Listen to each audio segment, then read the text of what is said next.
की कहानी तो आपने कई बार सुनी होगी और कई लोग तो दावा भी करते हैं कि उन्होंने घोस्ट यानी भूत देखे भी हैं। तो आओ यार ऐसे ही कुछ अजीबोगरीब भूतिया जगहों के बारे में चर्चा करते हैं।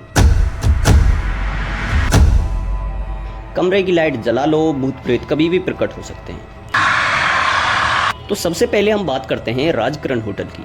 यह होटल पुणे जिले के एक लोनावाला में स्थित है। यह एक छोटा सा होटल है जहां रिसेप्शन काउंटर के बगल में एक कमरा है।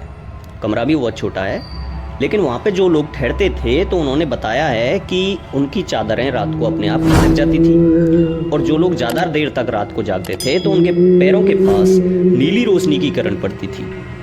और कुछ लोगों का मानना ये भी है कि आधी रात को कमरे में अजीबोगरीब चीज़ें हवा में तैरती थी।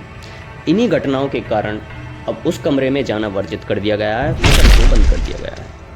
ऐसी ही एक कहानी टनल नंबर 33 की है। आपकी जानकारी के लिए मैं बता दूं कि इसकी लंबाई 1143.61 मीटर है और यह दुनिया की सबसे सीधी सुरंग में से एक मानी जाती है, जिसे ट्रेन 2.5 मिनट में पार करती है। और यह सुरंग कालका से 41 मीटर दूर एक बड़ौग स्टेशन आता है, वहीं पर है। इसे बड़ौग सुरंग भी कहते हैं। इसकी कहानी कुछ ऐसी है कि इसको बनाने की जिम्मेदारी ब्रिटिश इंजीनियर कर्नल बड़ौग को दी थी। कर्नल ने पहले तो पहाड़ का इंस्पेक्शन कराया और पहाड़ के दोनों छोर पर मार्क लगा दिए और मजदूरों को कह दिया कि दोनों साइड से खोदना शुरू कर दें। अब दिलचस्प बात यह है कि कर्नल का मानना था कि खुदाई करते करते मजदूर सुरंग के बीचों बीच आकर मिल जाएंगे, लेकिन ऐसा नहीं हुआ और ब्रिटिश सरकार ने उन पर लगा दिया जुर्माना। जुर्माना 1 रुपये का लगाया था। उस टाइम 1 रुपया भी बहुत होता था। अब इस बात से वो बहुत परेशान थे, दुखी थे। एक दिन वो अपने कुत्ते को सैर कराने ले गए थे तो उन्होंने टनल के पास तभी अपने आप को गोली मार ली और गोली से उनकी हत्या हो गई।